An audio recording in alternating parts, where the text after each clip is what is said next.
everybody, and welcome to Autumn Leigh at Home. I'm Autumn Leigh if you are new. Today we are going to make 3 different breakfast recipes to make summer so easy and have our kids have homemade from scratch breakfast. And the first 2 are going to be very easy and very simple, familiar ones that are chocolate chip mini muffins as well as cinnamon rolls. Wait around till the end, because at the end I'm going to make an all new recipe that I've never tried before that we could use as both a snack and a breakfast possibly. And we're just gonna try it and experiment in the kitchen. And that is brown sugar cinnamon discard crackers that are sourdough discard crackers. So let's go ahead and get started. If you're new to this channel, go ahead and hit that subscribe button. I'm so grateful you have joined us today. We will start with our from scratch mini chocolate chip muffins. These are one of my kids' absolute favorites. And it's one that I can freeze. So if I make a double batch, I can separate them into different gallon size bags and have ready-made breakfasts from scratch that are homemade for my kids to eat, kind of like those mini muffins you would buy from the store. This is one that we've done a couple different times on this channel. It's one of my easy go-tos. All we have to do is pretty much mix all of the ingredients in a bowl, bake them, let them cool, throw them in the freezer, and you're good to go. So we'll do that one first. It's simple. I will put the recipe down in the description so that you have it available. I have doubled the recipe just because if I'm already dirtying up all of these dishes, I might as well go ahead and do a double recipe so it's one less time I have to dirty them up in the future. And if you look at the recipe down in the description, that is the regular recipe that I have now doubled in this video. After this, we will get started on our cinnamon rolls, which is more of a labor of love. They take a little bit longer, but I will say I'm trying something new where I will be putting them together tonight and then baking them in the morning, because I actually want to be able to enjoy those tomorrow morning. And then last but not least, we will get started on those discard crackers that I'm looking forward to because I'm not really sure how they're going to turn out. But let's go ahead and mix all of our ingredients. First is 2.5 cups of all-purpose flour.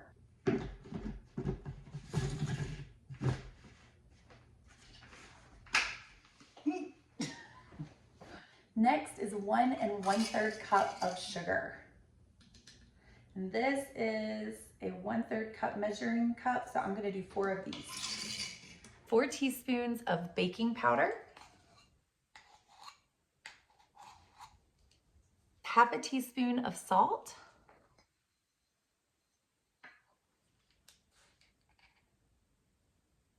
I'm just gonna give it a little bit of a stir to mix all of these ingredients in.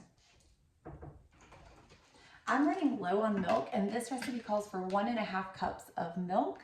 I do have that much, but I kind of want to save that milk for our icing for the cinnamon rolls in the morning, where you mix the milk and powdered sugar.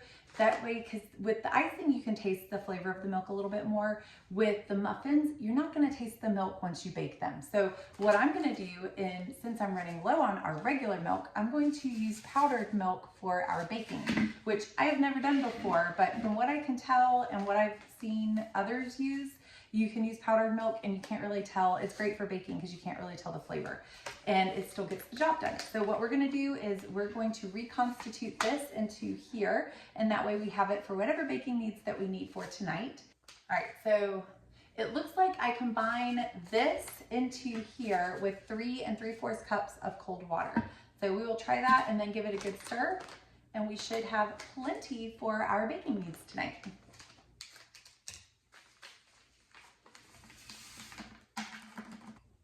If you have regular milk, you are more than welcome to use regular milk. But to be honest, I'm kind of excited because this gives me an excuse to try this method. I've been wanting to try baking with dry milk, and this is the perfect opportunity because once we bake it and bake the muffins, you are not going to be able to tell what the flavor of the milk is at all. So this is perfect opportunity to try this.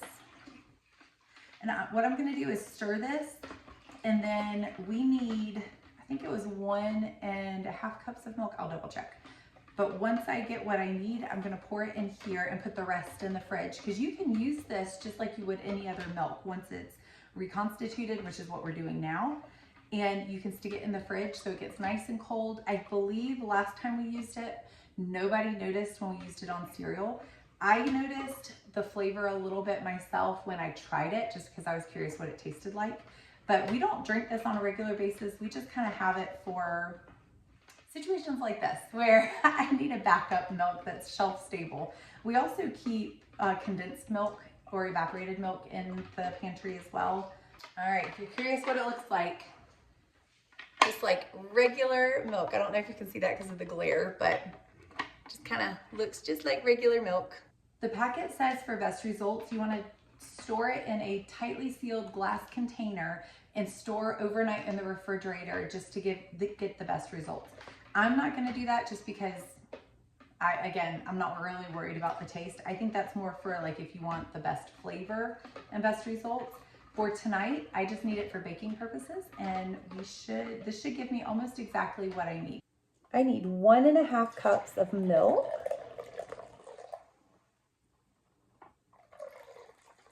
And then we're gonna mix the rest of our wet ingredients into this before pouring it into our dry ingredients. And this, I'm gonna put in the refrigerator. This recipe calls for 2 eggs. Whoops. It actually says lightly beaten 2 eggs. So what I'll do is once I get all of my wet ingredients in here, I'll just lightly heat them. 1/2 cup of vegetable oil. If I don't drop it first.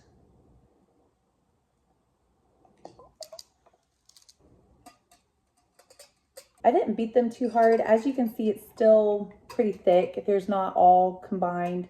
And that's exactly what the recipe says. It's just lightly beaten. So I'm just gonna leave it at this. And then, oops, that almost rolled off the counter. Pour this into our dry ingredients here.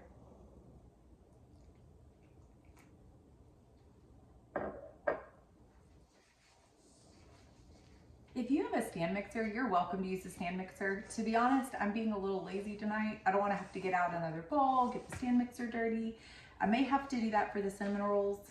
I haven't looked at the recipe yet, but for now, even if I did it for the cinnamon rolls, I'd have to wash the mixing bowl again anyway. So right now, I'm just going to be a little lazy and try to stir all of this and mix in the chocolate chips and everything as it is, so that I don't have to dirty up another another bowl.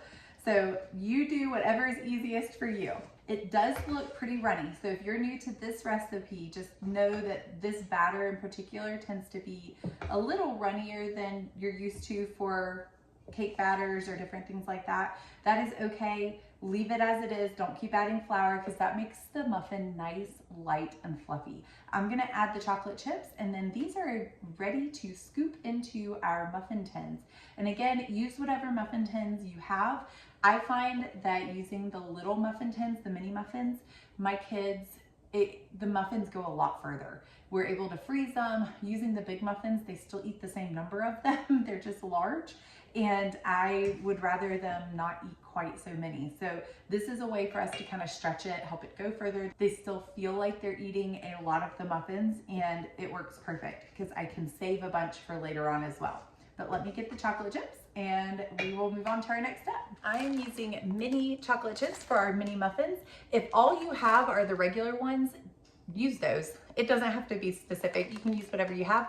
Or if it's even closer to Halloween, or you got all kinds of leftover candy from something that are chocolate bars of some sort, you can use those. Even if they have caramel or something in them, it'll just add more flavor. So try what you have fun with it, experiment, don't be afraid to, because I find that a lot of times it makes it that much better. So this calls for 2 cups, which is pretty much a full bag for me. Now, one recipe, again, I'm doing a double recipe. So one recipe calls for 1 cup of chocolate chips.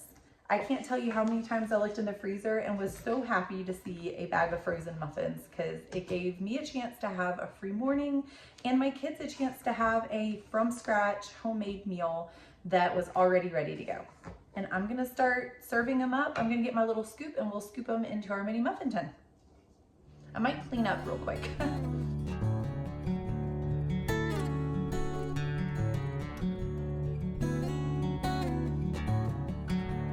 Before I start scooping them out into our muffin tin, I do actually want to go ahead and get our oven preheated. I'm going to get it preheated to 350 degrees. The recipe calls for it to bake for 20 minutes, but that's because they're actually baking the regular size muffins. Because I'm baking the smaller muffins, I can never remember how long I cooked them for. I can't remember if I want to say it's 12 minutes. So what I may do is put them in for 10 minutes and then just kind of peek at them every once in a while, make sure they're not getting too dark or brown, and we'll go from there. Y'all don't judge with how much I use on these muffin tins. I do not like washing muffin tins. These are my least favorite thing to wash. If I can, I will try to stick them in the dishwasher, but even still, they do not get clean very well. So one of the things that I tend to do is spray the muffin tins really well, because then it makes my life a lot easier later. All right, the only thing about these, because the batter is so thin, the chocolate chips tend to fall to the bottom, as you can see. So every once in a while, you just want to give it a good stir. Otherwise, you're going to get more muffin than you will chocolate chip, and we want them kind of throughout.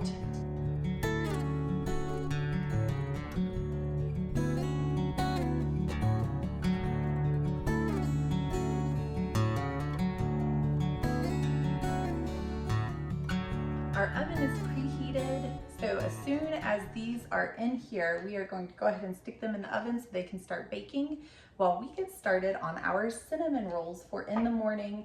And this I will also do a double batch for, as long as I have enough ingredients to do all of the double batch. We are kind of on one of those weeks where you use what you have in the pantry and skip a week of grocery shopping.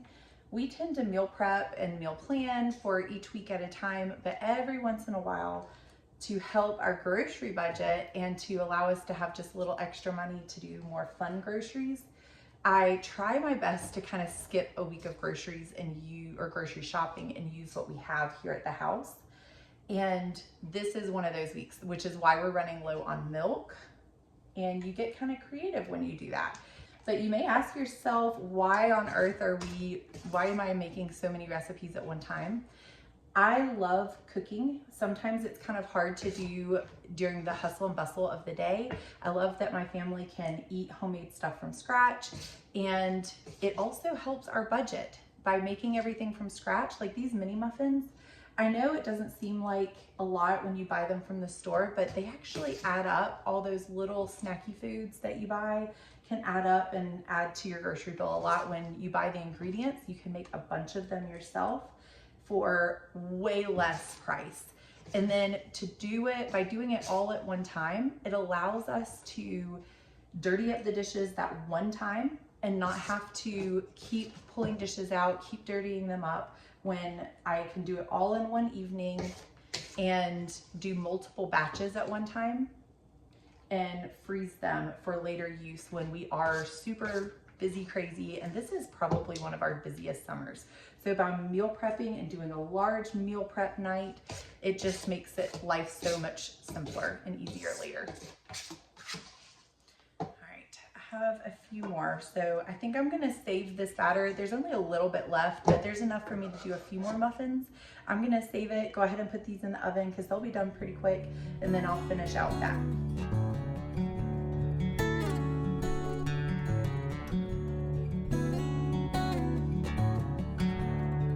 I'm gonna set the timer for, let's say, 10 minutes, and we'll keep an eye on them. I think it'll probably be closer to 12 minutes when they're done. Even though I'm putting 10, I am gonna be checking on them just because we're kind of veering off of the recipe. We're going rogue. So we'll go ahead and check them periodically as they get closer to 10, just to make sure they're not burning and we can enjoy them not burnt.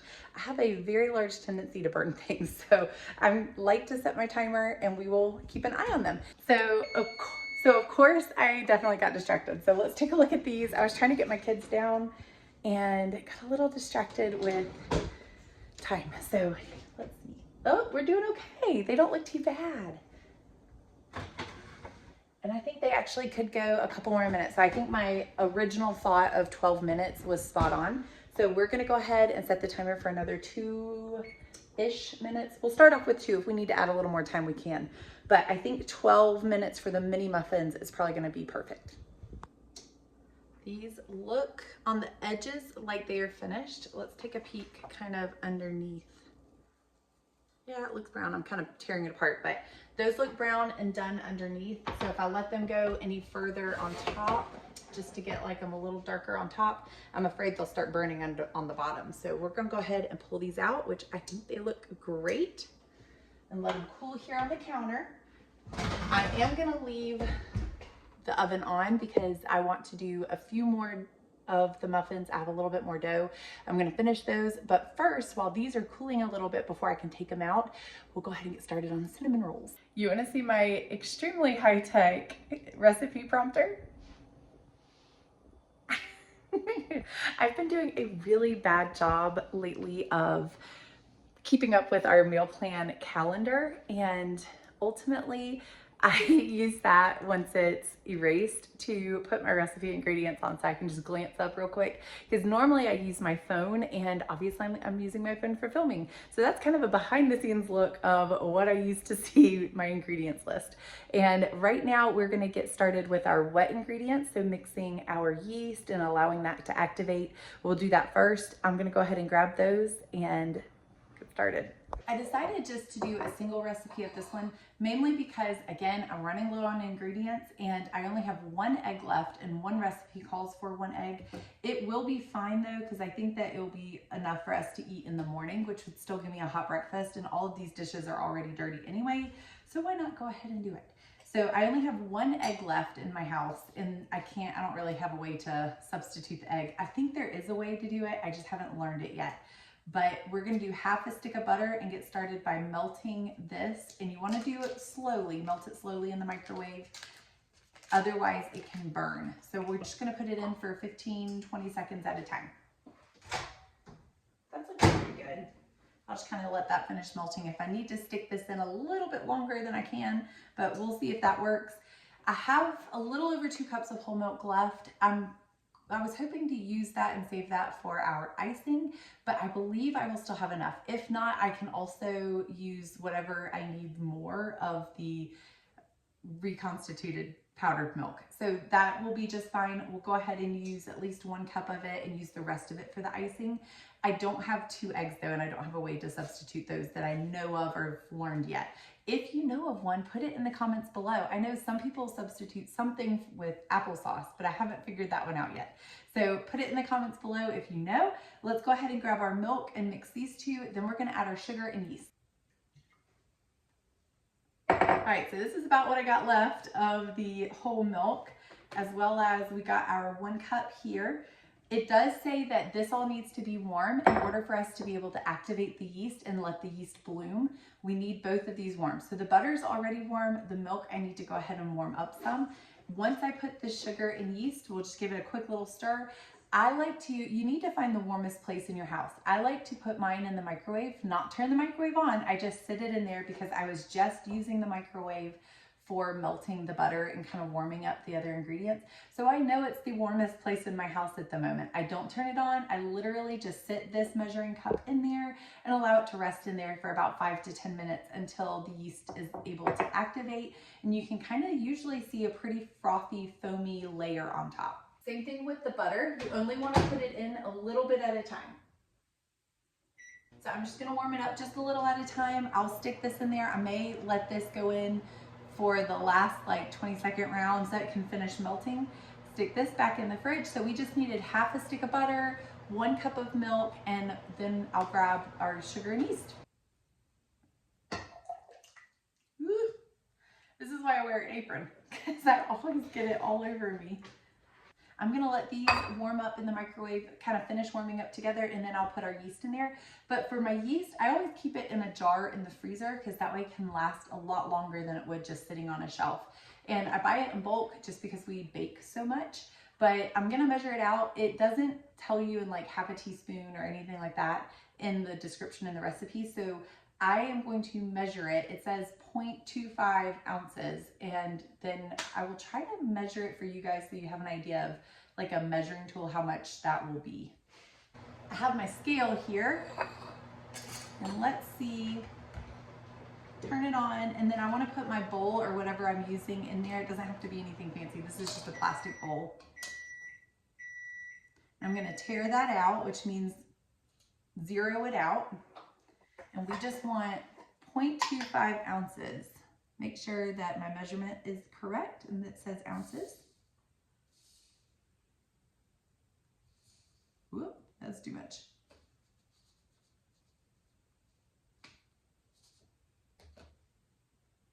It does say that this is like, if you're going by the packets in the store, it's 1 packet. I don't go by the packet, so I'm glad it at least tells me how many ounces. And I will try to let you guys know like how many scoops, like if it's a half a teaspoon or a tablespoon or what it may be.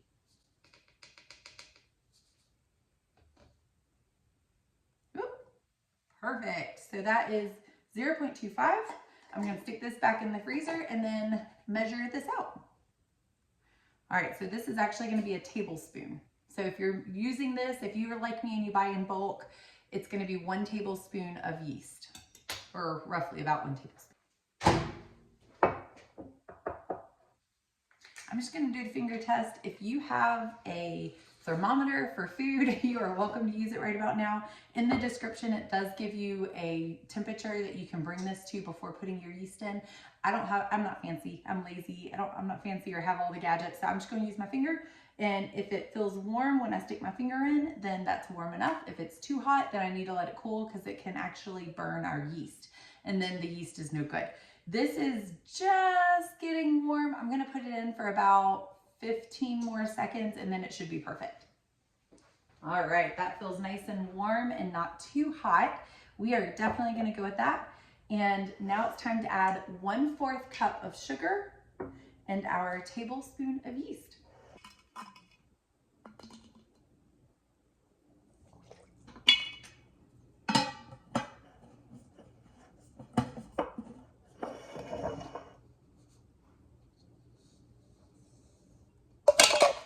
Oh, my bad.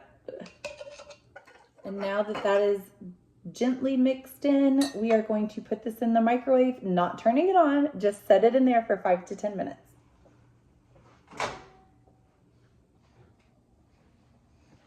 Y'all, I make my own homemade vanilla extract as well as normally I make my own homemade brown sugar.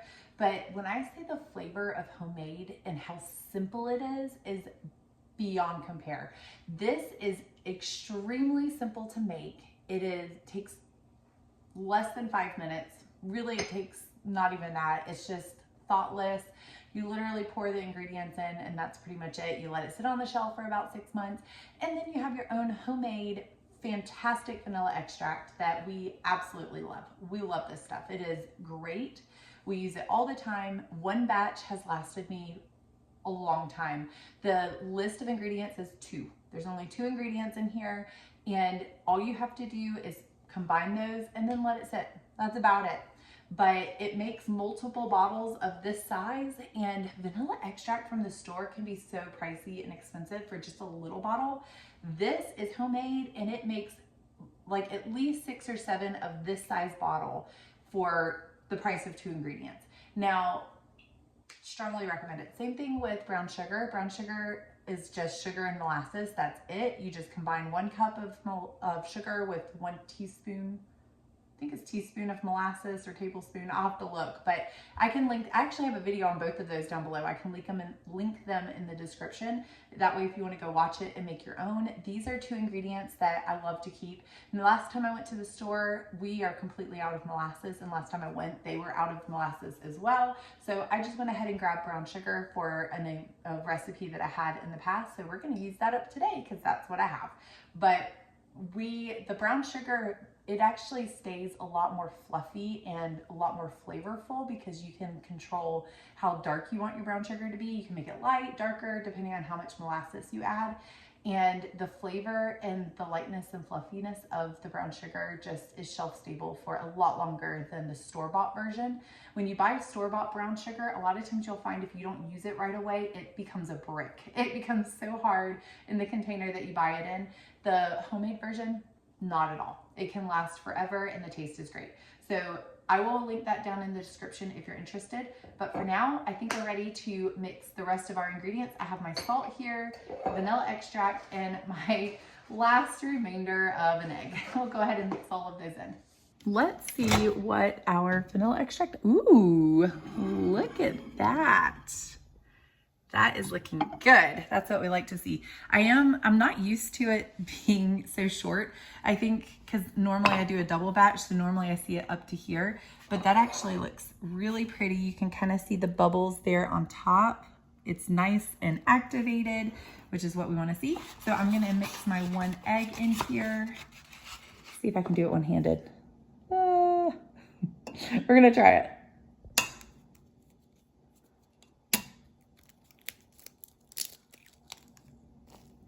Look at there.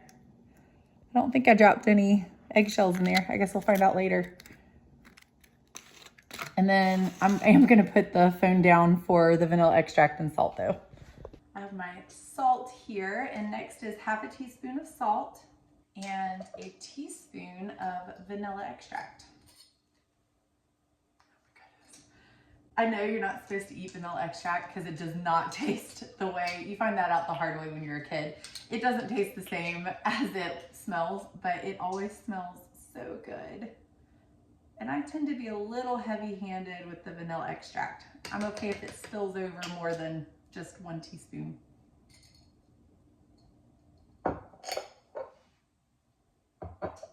I'm gonna go ahead and stir this up, and then we will get our flour. I'll start mixing our flour in. I am gonna put it in a bowl though and mix it that way. I recently filled this 5-gallon bucket with a 24-pound bag of flour. So it's nice and full, which means it's ready to go for us, but it also means it's really heavy. This recipe calls for 3.5 cups of all-purpose flour.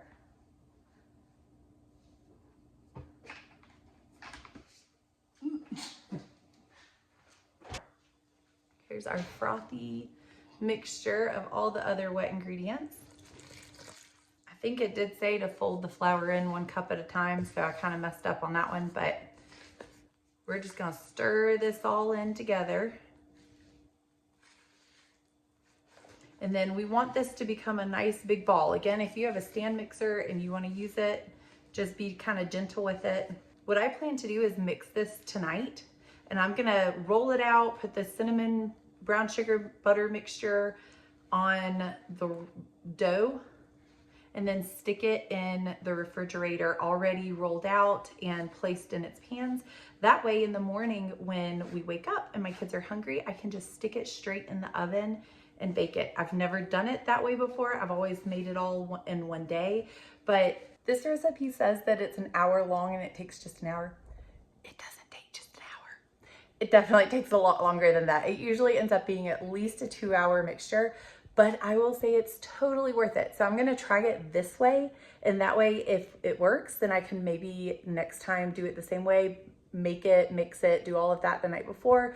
And the morning of, my kids aren't sitting around saying, "Mommy, I'm hungry." How many times, if you hear that all the time, give me a like, a thumbs up down below. I would love to hear your encouragement, because my kids are kind of like the Rolly from 101 Dalmatians saying, "Mommy, I'm hungry," all the time. And this way, they don't have to wait for me to cook it, and they still get a homemade meal. So we're gonna try it, and I will let you guys know how it goes. As I'm editing this video, we have already enjoyed these, and that worked out perfect. I'm just gonna do this by hand because I think it might be a little bit easier than with the spoon. And this says to allow it to rise for about 10 minutes and proof for 10 minutes. So I'm gonna let it do that in a warm place on the stove. I still have my stove on for the muffins. So while this is proofing and rising for 10 minutes, I'm gonna go ahead and empty out some of my muffin tins and get that last little batch of muffins done in the oven. And then we'll come back to this, spread it out, and put our mixture on it. We also need to mix our butter, brown sugar, and cinnamon and allow that to mix up so that it's ready to go. I'm gonna give my counter a good wipe down because this is where I'm gonna be rolling out my dough, and I wanna give it a chance to kind of dry get clean, dry off, and be ready to go for when we are ready. And then I will get started on our muffins real quick. Let's see what one looks like, because I'm kind of curious what they look like. This is what the bottom looks like. I thought it looked a lot more done when I picked it up earlier, but let's see on the inside. Oh, it still looks done. I'm gonna taste it and see what it tastes like. I'm curious if they're done or not. And I actually really like these as well, so hopefully they are.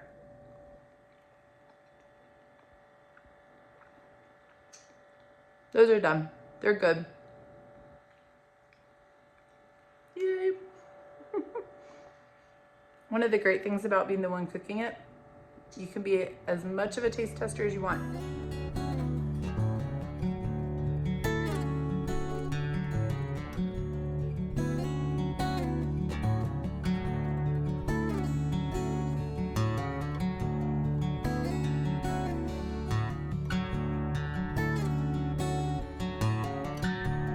I got about 6 more out of this container, or 10, so I'll go ahead and put these in. I don't think we'll need to put them in for the whole 12, 13 minutes. I think really we could just put them in for, I'll start off with 8 and see where they are, but we don't want them to burn because there's not near as many this time. It's only a few small ones, but we don't want to waste the batter, so we want to definitely utilize it. So we'll go ahead and stick these in.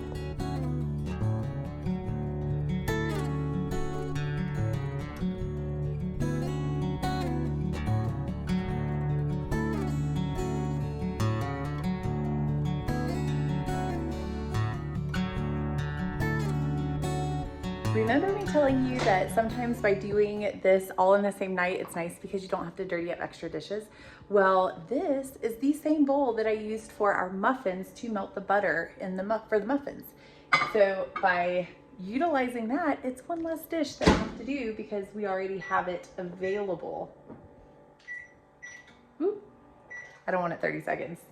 I'm just gonna put it in for maybe about, we'll do 20 seconds at a time to start off and see how that goes. And we may have to kind of warm it up a little bit more. We wanna do a few sets of 20 seconds so that we don't burn it. All right, so we're gonna keep doing that for 15 to 20 seconds at a time until, well, we don't want it melted. We just want it soft because this is gonna be for our, I think that will be fine. Let's see here. I think this will be fine because I forgot we just want it soft, which that is definitely soft. We don't want it too runny because otherwise it makes it hard to work with, because this is actually going to be for our mixture that goes inside the cinnamon rolls with the brown sugar and the cinnamon. All right, here's the store-bought brown sugar that I have. I just got it from Aldi, and it says a cup or half a cup of regular sugar and half a cup of brown sugar. I'm just gonna do all brown sugar just because I like that extra flavor. If you would prefer to follow the recipe exactly, I don't blame you. And I am eyeballing this. It doesn't have to be completely perfect, though. I would say if you are new to cooking, maybe go based off of the instructions and measure it out. I'm just gonna kind of eyeball it because I know what texture I'm looking for, and if I need to add more, I can. But I also am gonna add a teaspoon of vanilla extract as well. So let me grab that. Got my vanilla extract right here.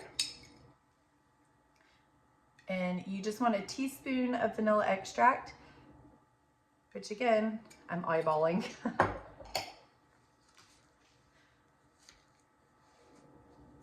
There's some people that have to follow the ingredients exactly and measure everything out exactly. If you're new to cooking, definitely would recommend that.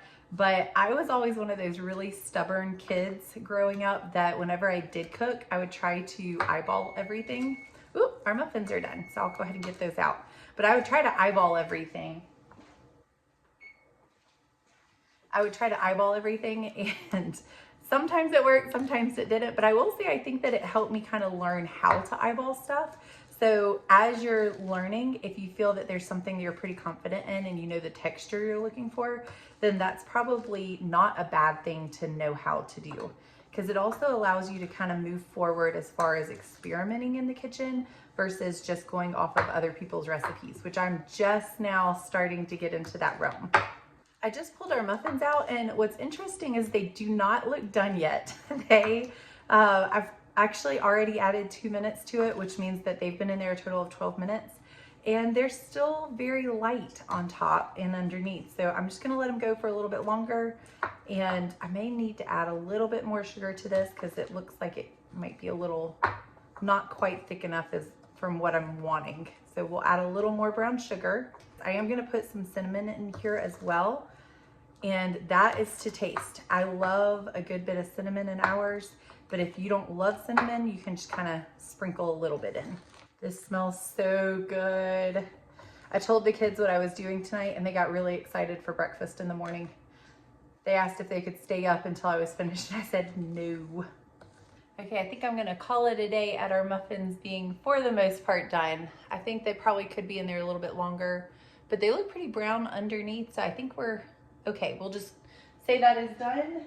Our chocolate chip muffins are officially finished. Now we are going to move on to finishing and wrapping up this. I know I'm gonna completely finish it tomorrow, but I will definitely show you guys a video of this finished product, what it looks like. I think we're getting close to having this ready. It looks nice, and I like mine nice and thick as well as kind of grainy, because that means that I have a good bit of sugar in there and the butter won't be too runny. Once this gets hot, the butter can get super runny on the inside and kind of run completely out of your cinnamon rolls, and you don't necessarily want that. You want it to become almost crystallized on the inside a little bit. But I'm gonna spread this over the center. The only thing I do wanna say is I'm gonna do a big difference as far as the icing. The icing in the recipe calls for cream cheese, and I do have a block of cream cheese, but that's not my favorite icing for this. I prefer the milk mixed with powdered sugar method and maybe drizzle a little bit of vanilla extract in it. I will also show that for you in the morning, how I'm doing that. I don't have exact measurements, but I will try my best to put measurements in the description for you for that icing. That way you have an idea of what I did. But ultimately, you just want it a little thick, and know that the powdered sugar goes down a lot when you add milk. So only use a little bit of milk at a time, as in like a tablespoon at a time, because it will definitely push the powdered sugar down, and you will see you do not need a lot of milk. But I will show you that clip in the morning. For now, let me get our dough and we'll start shaping.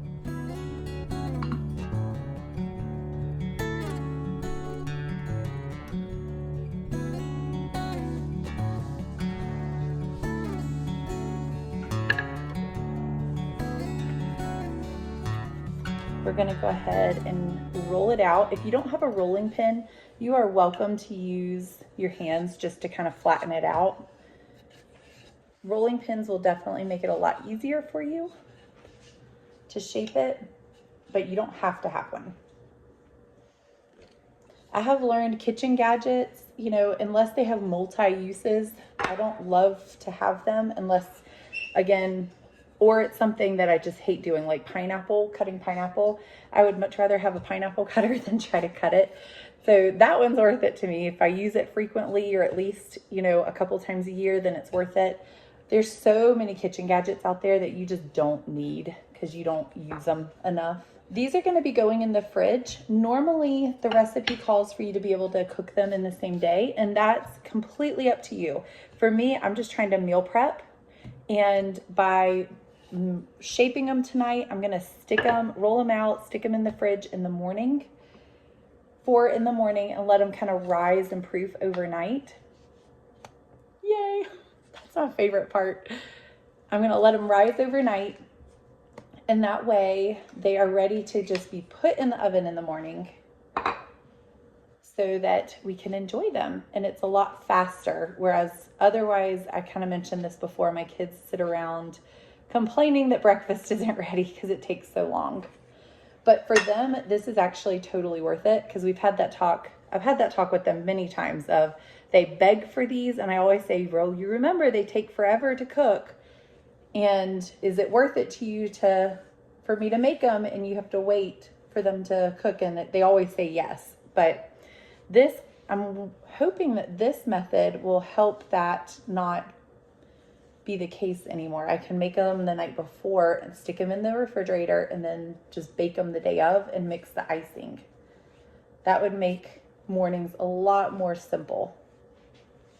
I've heard of people doing this and then freezing them too. I'm not gonna quite try that yet, but that might be something I try in the future where we freeze the dough with this already pre-made, and when we're ready to make them, we can just pull them out of the freezer. But for now, we're just gonna stick with the refrigerator and see how that goes first. I'm trying to get it all the way out to the edges, because if you don't, there's some dry spots in the dough. And it still turns out fine, but it tastes better if you can get it all the way out to the edges. Okay, so now we just want to roll this up, and the tighter you can roll it, the more layers the cinnamon roll will have. So we're gonna try our best to kind of, once you get it going, it makes it a lot easier, but getting it started is a little bit of a tougher part. This is where having a nice floured surface comes in handy, because it can start to stick if you don't. Yay. All right. That looks good. And I have tried everything as far as to cut this. I tried, somebody recommended like string, or I think somebody had dental floss they used one time, and nothing I used really worked. The dental floss worked okay, but I'm gonna try a bread knife and see if that works better than any of, yeah, see, bread knife works totally way better than anything else I've used, even the floss, because it's cutting straight through and it's not pushing my dough down, which makes it a lot easier to cut it. And then you get a nice round cinnamon roll instead of a squished one. And I'm gonna cut these kind of thin-ish, not super thin, but thin-ish. That way they go further with my kids since I only made one batch. And I know each of my kids will have at least 2 of these, if not more. Hopefully I have enough, because that would be, I would need at least 12 for everybody to get 2.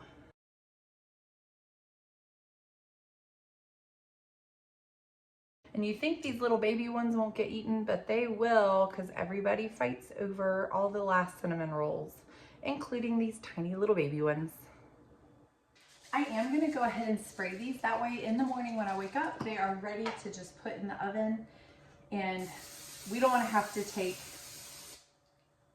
all the cinnamon rolls back out just to spray them. So we're just gonna go ahead and give them a nice light little spray, and then start placing them in here. You wanna leave a little bit of space in between them, because what's gonna happen is these are going to rise overnight in the refrigerator. Not a whole lot. I may like pull them out and let them sit on the warming oven to finish their rise in the morning, but they will rise some in the refrigerator. So we're gonna leave a little bit of space, because that way they also have room to expand in the oven, which is also what we want. I am gonna try to fit all of these into 2 dishes. So if I need to squeeze them in, I will, because I don't wanna have to get another pan just for like 2 cinnamon rolls. Kind of the fun part about making from scratch. Kind of have to figure out how your pans work. Oh look, that's perfect. That worked out great. Yay! So we will put these, I'm gonna cover them with saran wrap or cling wrap, whatever you wanna call it, stick them in the refrigerator, and then in the morning we will bake them. And I'm gonna wait to mix my icing until the morning too, just because there's no need to mix it tonight. It takes 2 seconds. So while these are in the oven baking, I'll go ahead and mix it.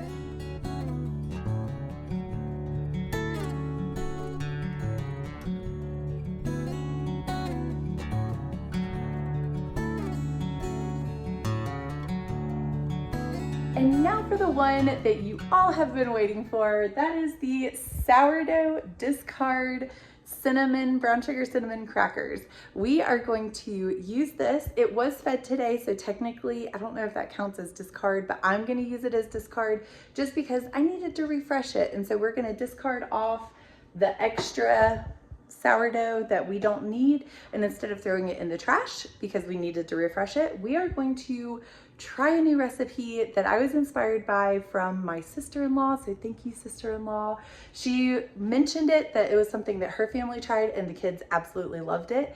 And I really wanted to try it because I've never tried it before. We use this all the time. If you are a sourdough person and you jumped on that bandwagon of everybody using sourdough, but you don't want to admit that you don't like the taste of the sourdough bread, I'm right there with you. However, This is used all the time for other recipes. I have yet to find a true rustic sourdough bread recipe that I absolutely love, and that's okay because we use this for sourdough discard pizzas, crackers, waffles, pancakes, all kinds of stuff. Honestly, I love the discard recipes more than I do the actual bread recipes. We've tried multiple versions of sourdough bread, and so far I haven't found one that's my all-time favorite. I'm gonna keep trying, I'm not giving up, but I know that there's many of you out there like me who jumped on the sourdough bandwagon and are kind of just feeling around for recipes that your family may eat. Let's try this one together. I will be honest about how it turns out because I've never made it before, but this is gonna be the absolute simplest recipe that I have made yet. You will see what I'm talking about when I make it. So let's go ahead and get started. Y'all, when I say that this is gonna be the absolute easy recipe, the easiest recipe you've ever come across, I truly mean that. Discard recipes typically are very simple, and this is something very similar to what we've done on our channel before with discard recipe pizzas. I take a cast iron skillet. You can use a flat one, you can use a regular one. I'm gonna do it on the stovetop, but with our discard pizzas, we do it in the oven. And you take a very mild oil. I'm gonna use olive oil. Just make sure you don't use extra virgin. If you use extra virgin, that's gonna be too strong of a flavor. But you wanna drizzle the cast iron with some oil. All we do from there is drizzle our discard onto the pan and gently spread it around the pan till it's kind of flat. And before it cooks all the way through, I'm gonna sprinkle a mixture of brown sugar and cinnamon. And I have both of those ingredients right here. I'm gonna mix these two together and then just before it fully cooks, sprinkle it on top and allow it to finish cooking that way, and then you're done. Once it's to the texture of your liking, you can pull it off the stove and enjoy. At least that's how we're gonna do it in theory. Now, sometimes when we do this, the discard is hard to kind of smear around, and you'll see what I'm talking about here in a minute. Sometimes it does really well, sometimes it gets a little tricky to try to get it without it rolling up on itself. So we'll see how it goes, but I'm gonna let this get nice and hot before I pour our discard into here. I had to pause because I had a little one come downstairs that had a bad dream.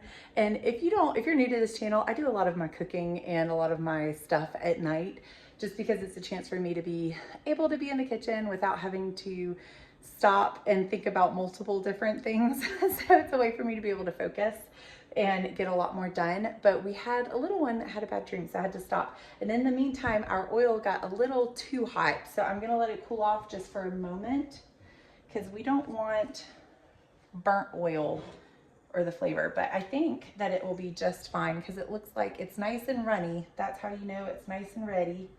And I turned the stovetop down a little bit. I had turned it up a little too high from what I had originally planned to do. So we're gonna go ahead and get started back on this. I'll put it back on the eye now that I turned it down some. There we go. And that way it stays hot. And next I get to pour the sourdough discard on it. I have my spreading spoon ready. You wanna have a spoon kind of ready to spread this around a little bit. I felt like I had a little too much oil in there, so I went ahead and poured just a little bit of it out. And I'm gonna spread this around now. And it doesn't have to be perfect. You can kind of let it sit for a second, and sometimes that makes it easier to spread the top half of it. I just don't want it to cook this thick, and I wanna have time to get the cinnamon stuff on, the mixture on, before it thickens up too much or cooks too much. See how sometimes it rolls up on itself though, so you gotta kind of be careful. And it doesn't have to be perfect. I know sometimes when you're doing pizza, you want it to look a little prettier, but we're just gonna go ahead and spread some of this on. I'll try to get the next batch thinner if we do another batch. I might try it first before I keep going. I'm just gonna let this cook for just a moment until it's completely cooked all the way through and kind of crispy on the bottom. I would have liked to have had it a lot thinner than I made it, but we'll try for the next batch to be thinner as long as we like the texture of this. But for the most part, we'll see how it goes. It looks pretty good and it smells good. It smells similar to a cinnamon roll.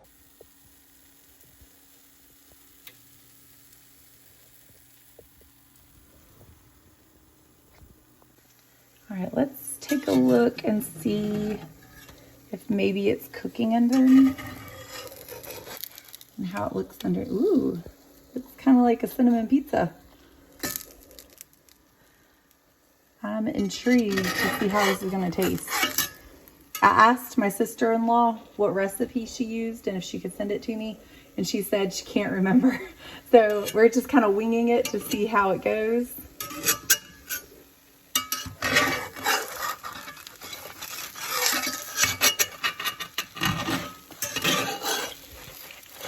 I'm gonna flip it and see if I can get it to cook on the other side a little bit. I'm hoping that's not a bad idea because of the sugar. I'm gonna pull this little piece off right here, and I might use that to taste test it here in a moment. We will put this on a plate, let it cool, and see what it tastes like before I make another batch. Here is that piece that I was gonna try. It looks really good. It looks like it kind of caramelized and crystallized on the bread. I will say I think I would have still preferred for the bread to be a little bit crunchier, but let's taste it and find out. I don't want to burn my mouth.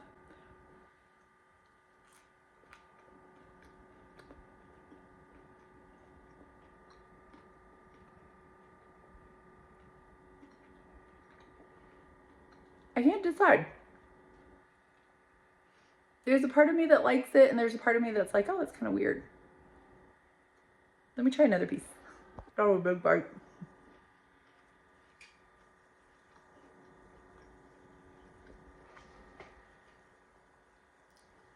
It's not bad. I wouldn't say it's my favorite. I think I like the discard pizza more than this. I think I was kind of hoping that I could turn this into like a cinnamon toast crunch cereal if I could make it crispy enough, or even just like the crackers, leave it be as crackers. And next time, I will say, if I do it, I would try to make the discard part a lot thinner so that it's crispy and crunchy and not like right now this is pretty soft. And so I would recommend that if you do try it, make it a little more crispy and crunchy. I think that would probably help a little bit. You would taste more of the brown sugar versus and cinnamon versus the bread itself. But until tomorrow, I will see y'all tomorrow. I think I'm just gonna throw this one out because, to be honest, it tasted terrible. And curiosity got the best of me as far as maybe cooking another one. And I wanted to try to see what it would be like if I made it a lot thinner. And this was what I was hoping to go for, where it's super kind of crispy and thin and just has a light layer of cinnamon on top. I think I put way too much on this one and made it too thick. So, you know, like I said, experimenting in the kitchen, and we want to try new things. This is the way to do it. So I went ahead and tried, but I also want to be honest with you guys and share my failures with y'all as well. The taste just, I couldn't get past the taste and the texture. It was kind of gooey and floppy, and it was not my favorite. So being completely transparent with you guys, when it comes to experimenting in the kitchen, it's so easy to be able to not want to show you guys things like this where we flop and don't really do too great with our recipe experimenting. But I also want you to know that that's normal, that it's okay to flop sometimes, to try new things. And I don't know if this one's going to taste good either. I'm about to pull it off and I will let you know. But if it does, then that would give my family a new recipe to try that would be kind of just fun for a discard recipe. So let's pull it off and give it a taste test.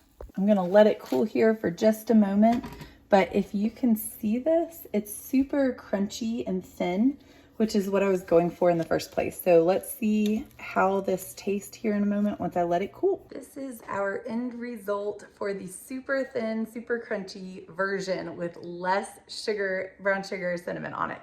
And I want you to hear it. You hear that? It's a lot crunchier. So I'm gonna take a piece and see how we like this, if we like it any better.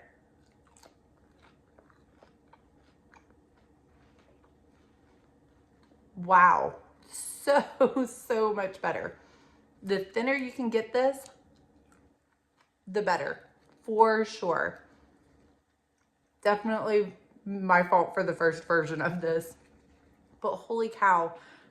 So duly noted, less is more as far as sugar and cinnamon are concerned, but a little sprinkling on the top is good. And you can just kind of rip it off. I'll save some of this for my kids, but this might be one that's better like in the moment when you first make it. But that's way better. I like the way this tastes. It tastes fantastic. Thank you, sister-in-law. Sorry I messed up the first batch, but this is really good.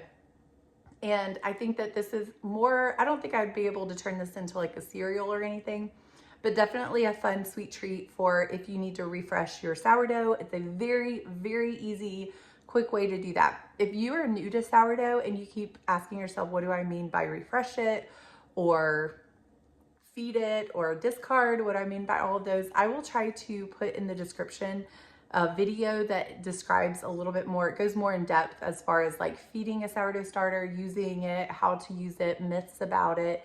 I'll put some videos down to try to help kind of steer you in the right direction.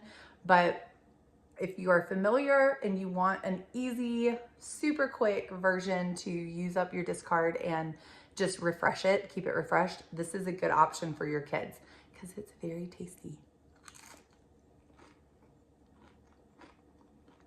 Much better. I'm glad I went ahead and my curiosity got the best of me, because now I feel better that it actually worked out. But thank you guys. I will see you in the morning. This is the part that nobody shows you because it's the realities of cooking from scratch. You get all of these dishes. This is, to be fair, from dinner and from our cooking extravaganza tonight where we had a large meal prep for breakfast. And this is the realities of, you know, cooking everything from scratch. You get a lot of dishes. And that is okay, because that's the price I'm willing to pay for being able to feed my family scratch-made meals that are homemade and prepping a lot of them at one time so that it is easier for me later on when I can just pull them from the fridge or the freezer. After a late night, it is the next day, and it is time for us to preheat our oven to 350 degrees to bake our cinnamon rolls. While that is preheating, I went ahead and started mixing up our icing, and the icing consists of powdered sugar, milk, and vanilla extract. And this is really just to taste and thickness of whatever you prefer. I usually start off with just, you know, a little bit of milk, like a couple of tablespoons, and then add powdered sugar until you get the consistency that you want, because the milk will dissolve the powdered sugar really quick, so you don't want to use too much of it. But once the oven is preheated to 350, we put them in for 20 to 25 minutes to bake, and they turned out and came out golden brown and perfect. These were absolutely amazing, and you just drizzle the icing over the top and they are ready to serve. It is that simple. And let me tell you, this method of rolling it out and getting the ingredients and assembling all of the cinnamon rolls the night before is definitely the way to go, because all I did the next morning was preheat the oven, make the icing. I pulled it out of the refrigerator and let it sit on the counter in a warm spot, so like near the stove, for a good 30 minutes before putting them in the oven to allow them to finish rising. But they turned out so soft and sweet and fantastic.